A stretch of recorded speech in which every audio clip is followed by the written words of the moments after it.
centrale de Russie a révélé les sanctions les plus douloureuses. La gouverneure de la Banque centrale de Russie, BRC, Elvira Nabiullina, a déclaré le 25 décembre que Moscou était préparé au risque que l'Occident impose des restrictions depuis 2014. La chaîne RT, Russie, a cité la gouverneure Elvira Nabiullina révélant que la confiscation des actifs russes, y compris l'argent de millions d'investisseurs privés, et les restrictions sur les paiements internationaux sont des sanctions douloureuses que les pays occidentaux ont imposées à la Russie depuis qu'elle a lancé une opération militaire spéciale. Campagne en Ukraine. Madame Nabiullina a déclaré que le régulateur évaluait les risques de sanctions depuis 2014 et qu'il était prêt. Les États-Unis et l'Union européenne, UE, ont imposé la première série de restrictions après la fusion de la Crimée avec la Russie à la suite du référendum de 2014. Les grandes banques s'y sont largement préparées. La déconnexion de SWIFT constitue un risque depuis 2014, c'est pourquoi ils construisent une infrastructure nationale de paiement. Nous avons diversifié nos réserves et augmenté la proportion de yuan et d'or, a déclaré le gouverneur Nabiullina. Les gouvernements occidentaux ont gelé près de la moitié des réserves de change de la Russie et exclu les banques du pays de la Société pour les télécommunications financières interbancaires mondiales, SWIFT. Le rôle central de SWIFT dans le secteur bancaire international est souvent comparé à celui de Gmail dans le domaine du courrier électronique. En outre, les sanctions financières occidentales imposées à la Russie incluent également l'interdiction à la Russie de payer ses dettes en dollars américains, le gel des avoirs russes détenus à l'étranger et le retrait des cartes Visa et Mastercard du pays. Les sanctions ont privé la Russie de la capacité d'effectuer des transactions internationales en dollars et en euros. Nous pouvons répondre à la plupart des défis liés au secteur financier, a déclaré le gouverneur Nabiullina. Mais il existe également des problèmes dans ce domaine qui ne sont pas complètement résolus, notamment les paiements transfrontaliers. Certes, les chaînes d'approvisionnement se construisent et évoluent constamment, mais cela reste un problème pour de nombreuses entreprises. Madame Nabiullina a déclaré que le gel des avoirs russes par les pays occidentaux est un signal très négatif pour les banques centrales du monde entier car il viole les principes fondamentaux de sécurité des réserves. Elle a ajouté, des millions de personnes non incluses dans le groupe des sanctions ont vu leurs avoirs gelés. C'est un problème très douloureux. On estime que 260 milliards d'euros, 285 milliards de dollars, d'actifs de la Banque centrale russe ont été retenus dans les pays du G7, l'UE et l'Australie après l'éclatement du conflit russo-ukrainien, diffusé en 2022. De plus, les avoirs d'environ 5 millions d'investisseurs privés russes ont été gelés sur les comptes des institutions financières internationales. En juillet 2022, la valeur des titres gelés dans les portefeuilles d'investissement des investisseurs privés russes s'élevait à 3,4 milliards de dollars. L'économie russe est fortement dépendante des exportations de pétrole et de gaz. Le pays est l'un des pays les plus riches en matières premières, se classant au premier rang mondial pour la production et l'exportation de gaz naturel, et au troisième rang pour les exportations de pétrole brut après les États-Unis et l'Arabie saoudite. Avec une production de pétrole brut de 5 millions de barils par jour, la Russie représente actuellement 7% de l'offre mondiale. Dans le contexte actuel, l'avantage énergétique est considéré comme une arme puissante permettant à Moscou de faire face à la guerre économique lancée par les États-Unis et leurs alliés contre la Russie. Selon les calculs des chercheurs, l'économie russe est encore suffisamment forte pour résister aux sanctions économiques, à condition que le pétrole brut soit vendu à un prix d'au moins 44 $ le baril. L'avantage de la Russie en matière de pétrole et de gaz est pleinement exploité. C'est en raison de sa dépendance à l'égard de l'or noir de Moscou que l'Europe n'ose pas suivre les États-Unis en imposant un embargo sur le pétrole et le gaz russe. Environ la moitié des 5 millions de barils de pétrole que la Russie produit chaque jour est exportée vers l'Union européenne, UE. Et si l'Europe bloque les exportations de gaz russe, cela ne durera que quelques mois.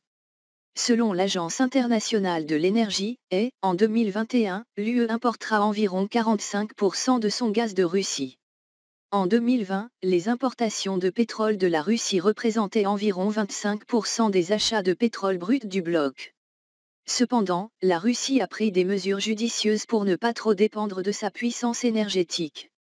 Ainsi, depuis l'incident de Crimée en 2014, l'économie russe s'est diversifiée pour éviter d'être trop dépendante du pétrole et du gaz. Moscou renforce les atouts de son économie en favorisant l'exportation de mines, d'aluminium, de nickel, d'or, de diamants et de blé, conférant ainsi au pays de nombreux avantages dans ses échanges commerciaux avec le monde. De plus, les sanctions financières imposées à la Russie semblent n'être que symboliques. Depuis 2014, il est interdit aux sociétés financières américaines d'acheter de nouvelles dettes libellées en dollars russes. Bien que les nouvelles sanctions étendent l'interdiction aux marchés obligataires secondaires, la Russie n'a plus émis d'obligations libellées en dollars américains depuis 2019. Le pays se débrouille seul, indépendant des marchés de capitaux occidentaux, en réduisant la proportion de la dette publique en devises et en accumulant des réserves de change point grand. Quelle est la porte de sortie pour la Russie avant la tempête des sanctions occidentales? La Russie devrait renforcer sa coopération économique étroite avec la Chine pour éviter l'impact et l'influence des sanctions occidentales. Les réserves de change de la Banque centrale sont considérées comme un élément solide de la défense économique de la Russie. Depuis 2015, Moscou a augmenté ses réserves de devises étrangères à 631 milliards de dollars, soit l'équivalent d'un tiers de la valeur de l'ensemble de l'économie russe, soit la quatrième plus grande réserve de devises étrangères au monde. Cependant, ce qui est important dans cet énorme bloc de réserves, c'est que le dollar ne représente que 16%. La monnaie américaine est progressivement remplacée par l'euro, le yuan et l'or. La Russie et la Chine ont tenté de régler leurs échanges bilatéraux dans leur monnaie nationale. À ce jour, seulement 20% des exportations russes vers la Chine sont payées en dollars américains. Dans le sens inverse, 60% des exportations chinoises vers la Russie doivent encore être payées en dollars américains. Le fait que les États-Unis et leurs alliés aient retiré la Russie du système financier SWIFT ne préoccupe pas beaucoup Moscou.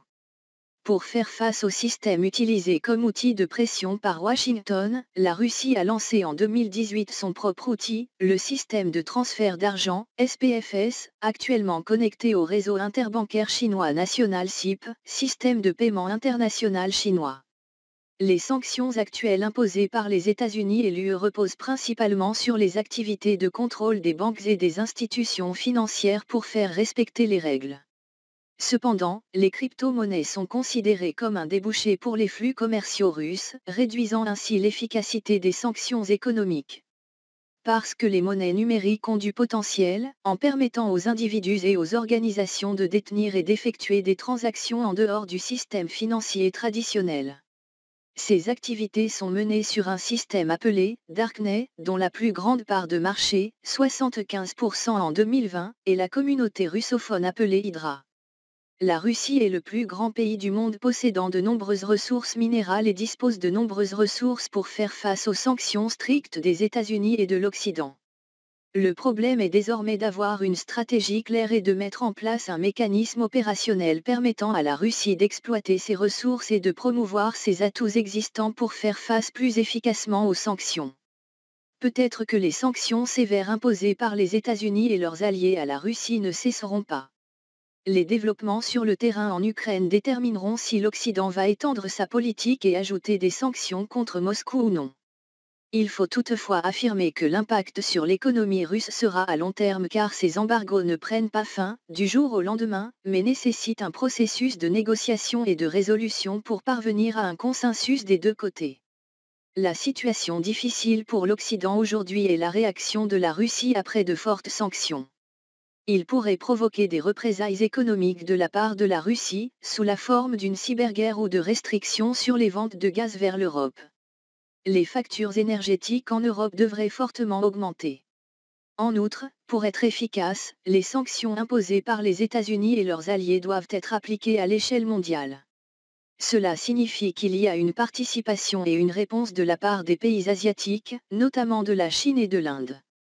Ce n'est pas facile, en raison des relations contraignantes et du calcul des intérêts des pays des parties. D'après RT.